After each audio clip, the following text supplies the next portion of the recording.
अस्सलामुअलैकुम। मेरा ताल्लुक़ पाकिस्तान के शहर कराची से है और मेरी बेटी 23 दिन बुखार में मुब्तला रही और हम काफ़ी परेशान थे। कराची के बड़े बड़े हॉस्पिटल्स में लेके गए, यहाँ तक कि उनको एडमिट किया गया। ड्रिप लगती रही। 4.5 साल की मेरी बेटी थी, बहुत शदीद बीमार थी। हम भी परेशान थे मगर कोई हमें ख़ास फ़ायदा नहीं मिला।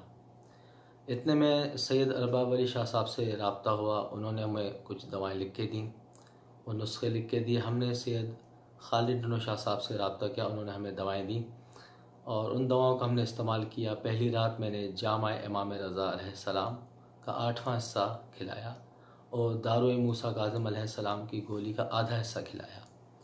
तो बफ़ज़ल खुदा अल्हम्दुलिल्लाह सुबह जब मेरी बेटी उठी तो सेहतयाब मैंने पाया उनको।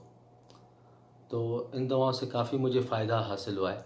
उसके बाद मुझे पता चला कि मेरे कुछ रिश्तेदार हैं, वो भी काफ़ी दिनों से बीमार हैं। तकरीबन 2 हफ़्ते हो गए थे उनको भी बुखार नहीं उतर रहा था और उनकी ज़ौजा को 2-2 3-3 महीने उतरना चढ़ना बुखार का, ये उनका दौरानिया चलता रहता था बुखार का। तो मैंने उनको जामा इमाम रज़ा अलैहिस्सलाम भिजवाई और उन्होंने पहली रात जो है जामा इमाम रज़ा अलैहिस्सलाम की गोली का चौथा हिस्सा सिर्फ़ और सिर्फ सादा पानी के साथ खाया। तो सुबह जब उठे तो अपने आप को सेहतयाब पाया। तो हमें इन दवाओं से काफ़ी फ़ायदा हासिल हुआ है।